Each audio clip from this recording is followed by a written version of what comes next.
Eles não querem que você saiba disso. O que a Bíblia diz sobre o homossexualismo vai te surpreender e pode mudar sua visão para sempre. Prepare-se para ouvir a verdade que muitos escondem.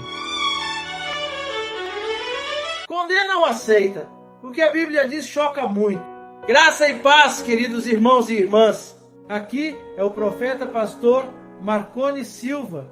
E hoje vamos tratar de um tema delicado, polêmico, mas extremamente necessário à luz da palavra de Deus.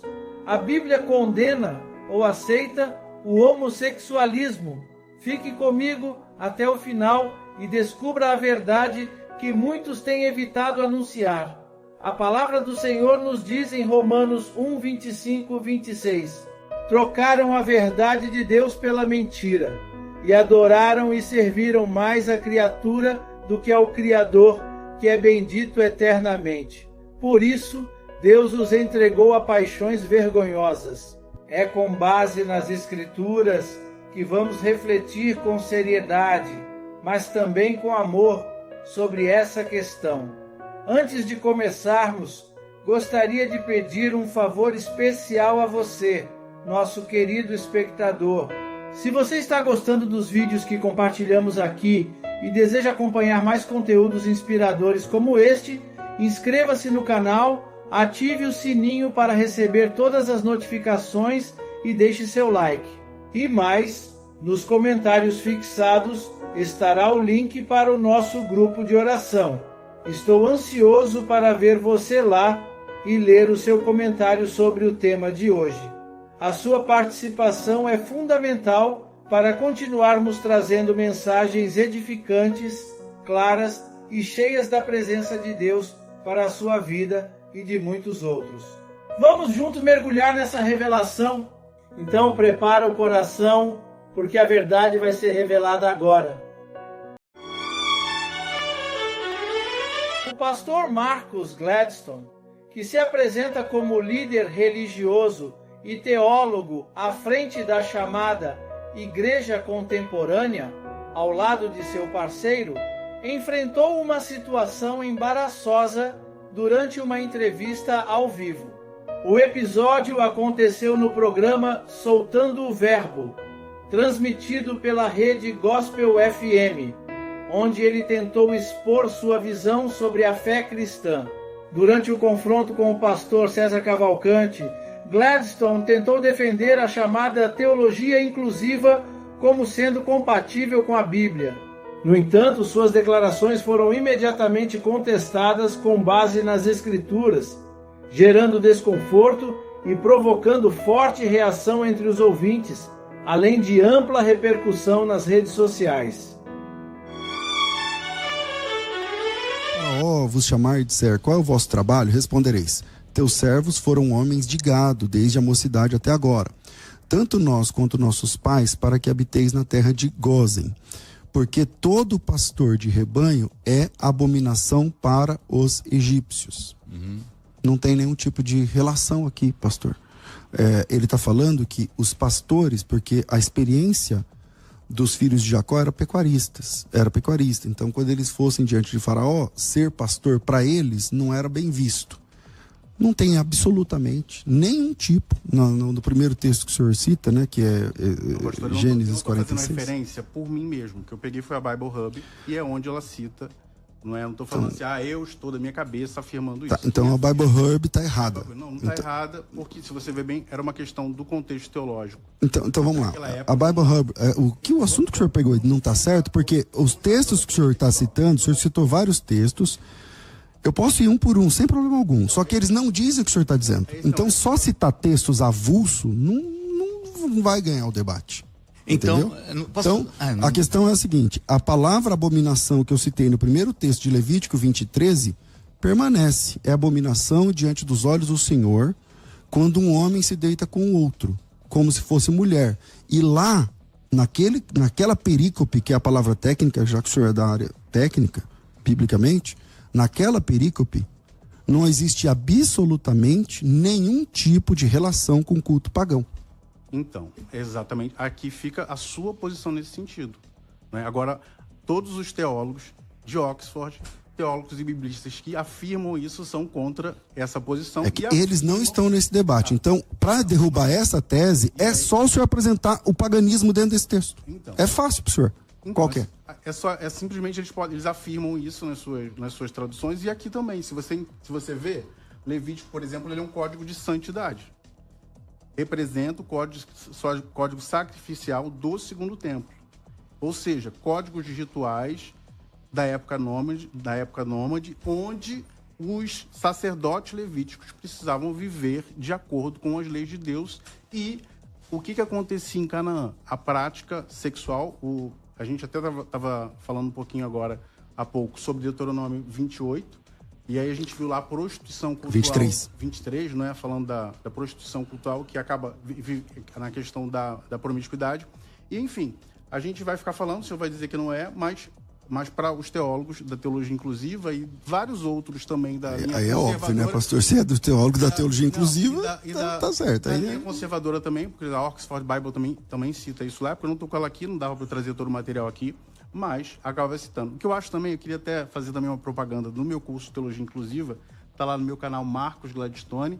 É só clicar lá, Teologia Inclusiva, e aí ele vai ajudar bastante nessas referências, porque lá eu tenho essas referências, eu cito cada livro teológico que foi falado, não vou mencionando. E então assim, ó, só para o senhor só para a gente se situar. Então, pastor, mas assim, eu estou respondendo o texto que o senhor citou.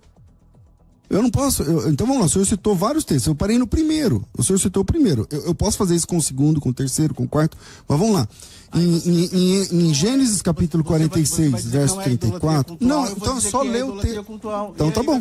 Então tá bom, mas velho, eu vou dizer que não. Como eu tô dizendo, vai chover uma olhada. Então vamos lá. Então eu vou ler o texto novamente, porque assim. Você tá usando uma roupa que tem algodão e poliéster. O texto diz assim. Você faz barba, você come hambúrguer. Tá bom. O texto diz assim, ó. O texto que o senhor citou diz assim, ó. Teus servos foram homens de gado desde a mocidade até agora, tanto nós como nossos pais, para que habiteis na terra de Gozem, porque todo pastor, a palavra todo aqui é kol, em hebraico. Kol. Todo pastor de rebanho é abominação para os egípcios. O que ele está dizendo aqui? Eu não estou... Veja... Você acabou de responder, isso é idolatria cultural. Aonde, pastor? Por que não é idolatria cultural? Eles eram uma abominação, porque para os egípcios era uma abominação a prática de cuidar de rebanho.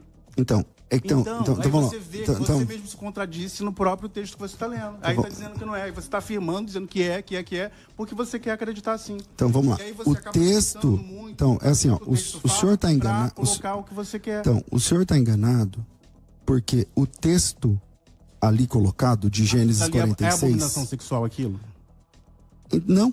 É abominação o texto colocado pelo senhor. Então é só ler o texto. É que eu li o texto 3 vezes. Cultural porque os egípcios viam como pecado, entre aspas, fazer esse tipo de cuidado ou cuidar de rebanhos e essas coisas. Então, pastor, os pagãos são os próprios... cabelo porque tinha os pagãos são os próprios egípcios, certo? Os idólatras são os próprios egípcios, certo?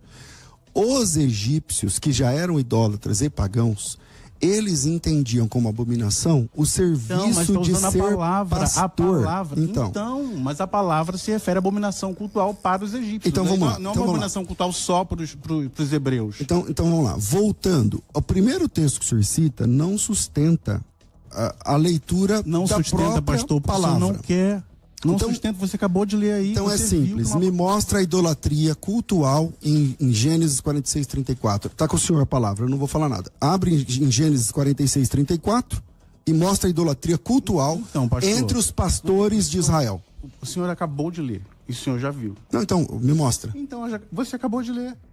Aquele tipo de idolatria, uma abominação, que é abominação sexual ou abominação cultural? É uma abominação cultural. Para eles era errado essa prática, para eles era como se fosse um pecado fazer esse tipo de questão. E, quer dizer, se não fosse cultural, era liberado? São questões religiosas. O ponto de vista religioso deles era porque era pecado fazer esse tipo de cuidar igual. Em Israel tinha algumas questões sobre a questão de alimentos, de porcos, essas coisas, e no Egito também havia da mesma forma. A questão é a seguinte, essa teologia... bispo, ela apresenta vários textos que, cada um deles sendo analisado, não se sustentam. Cada um deles não se sustenta. É bem claro. Entende? E aí, é só a pessoa é alfabetizada. 1 Coríntios 6,9. O que não se sustenta? Bom, vamos lá pro texto. Só podem terminar esse texto? Eu posso entrar em qualquer texto que o senhor falar. 1 Coríntios Quero só 6,9. aproveitar no próprio texto, que não se fazer uma sustenta? pergunta para você. Ó, aqui você fala que o problema é deitar com o homem no caso de cultual. Agora fala que mulher não deve se deitar com animal. É cultual ou é uma abominação porque é algo fora de qualquer contexto? Em Canaã haviam várias práticas de idolatria sexual. Dentre elas, como aconteciam esses cultos pagãos. Dentro desses templos, famílias que queriam viver algum tipo de prosperidade, alguma coisa, iam se deitar com os prostitutos cultuais.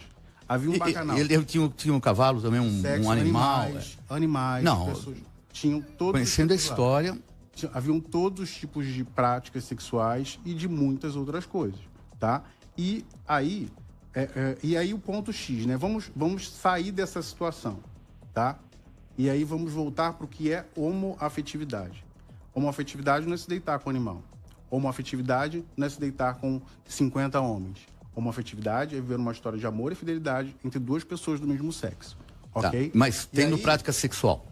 tendo uma atividade Liberada sexual, diante de Deus. Liberada diante de Deus. E a gente vai ver isso em várias outras formas. Vocês até citaram sobre a questão de como os homossexuais estão na Bíblia, tá? Então vamos lá, a gente falar sobre isso também. Espera, só terminar dessa parte que você só mudou de texto. Porque então, se todas essas coisas que eles colocam aqui, ele fala sobre deitar com animal e outras coisas, ele fala assim... porém, vós guardareis os meus estatutos, em nenhuma destas abominações fareis, nem o natural, nem o estrangeiro que peregrina entre vós. E fala também que não se contaminará com essas coisas. Aqui fala deitar com animal, aqui fala inclusive passar o filho pelo fogo com Moloque, todas elas. Ele coloca todas, todas. De idolatria. Então eu posso queimar um filho sem ser por um Deus. Isso não era idolatria? Não, mas eu posso queimar um filho sem ser por Deus? Aí a gente vai sair da idolatria, né? Então não pode. Isso era idolatria. Acontecia isso. Eles entregavam filhos em adoração, crianças. Mas se eu não entregar a adoração, eu posso queimar? Claro que não. Então acho que eu posso falar a mesma coisa. Claro que não também, homem com homem. Claro que não. Não, mas aí... Eu sou o profeta pastor Marconi Silva e quero te lembrar de conferir os comentários fixados aqui neste vídeo.